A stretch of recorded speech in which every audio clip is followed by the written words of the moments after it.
Cette vidéo pour donner une astuce lorsqu'un exercice nous demande de calculer des longueurs et que le théorème de Pythagore ainsi que le théorème de Thalès sont tous les deux utilisables. Alors déjà, comment repérer que le théorème de Pythagore est utilisable? C'est que l'on a un triangle rectangle. Alors là, par exemple, sur mon exercice, on voit bien que ces angles droits donnés sur la figure nous donnent bien finalement deux triangles rectangles. Ensuite, Thalès, c'est lorsqu'on repère des parallèles.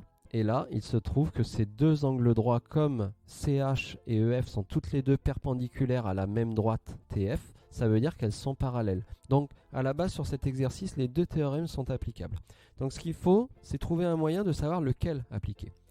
Mon astuce, c'est en fait de repérer d'abord Pythagore. Tout simplement parce que Pythagore, quand on a un triangle rectangle, l'égalité de Pythagore avec les carrés est formée de trois longueurs. Ça veut dire qu'en gros, on a sur cette figure trois longueurs à observer.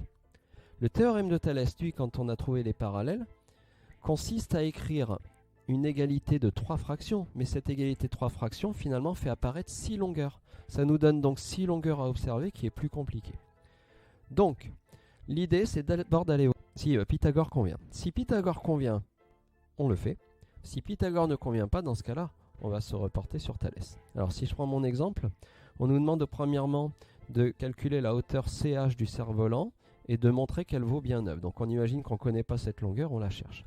Eh bien je vais d'abord voir si Pythagore convient. C'est-à-dire, est-ce que cette longueur CH est bien dans un triangle rectangle? Déjà oui, le triangle CTH, rectangle en H. Mais je vais également devoir voir si je connais bien les deux autres longueurs. Ben là, si je cherche CH, les deux autres longueurs de ce triangle, c'est TC et TH. Oui, je connais les deux. Ça veut donc dire que je vais utiliser Pythagore. Et j'ai même pas besoin d'aller voir si Thalès convient.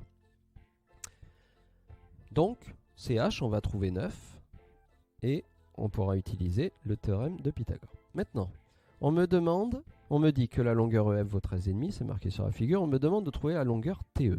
Cette fois, si je veux trouver la longueur TE, oui, elle est bien de nouveau dans un triangle rectangle. Je vais donc regarder Pythagore. Cette longueur TE, pour l'instant, je ne la connais pas. Elle est dans le grand triangle TEF. Mais il faut, pour utiliser Pythagore, que je connaisse les deux autres longueurs. La longueur EF, je la connais très bien. Mais la longueur TF, je ne la connais pas. Ça veut dire que là, je ne pourrais pas utiliser le théorème de Pythagore. Parce que même si la longueur que je cherche est bien dans un triangle rectangle, je dois connaître les deux autres. Et là, la longueur TF, je ne la connais pas. Dans ce cas-là, je vais me reporter sur Thalès.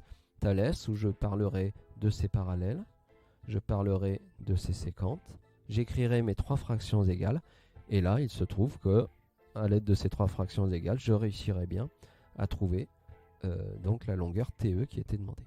Voilà, donc mon astuce, c'est repérer d'abord Pythagore. Et si vous voyez que Pythagore n'est pas utilisable, dans ce cas-là, allez voir Thalès.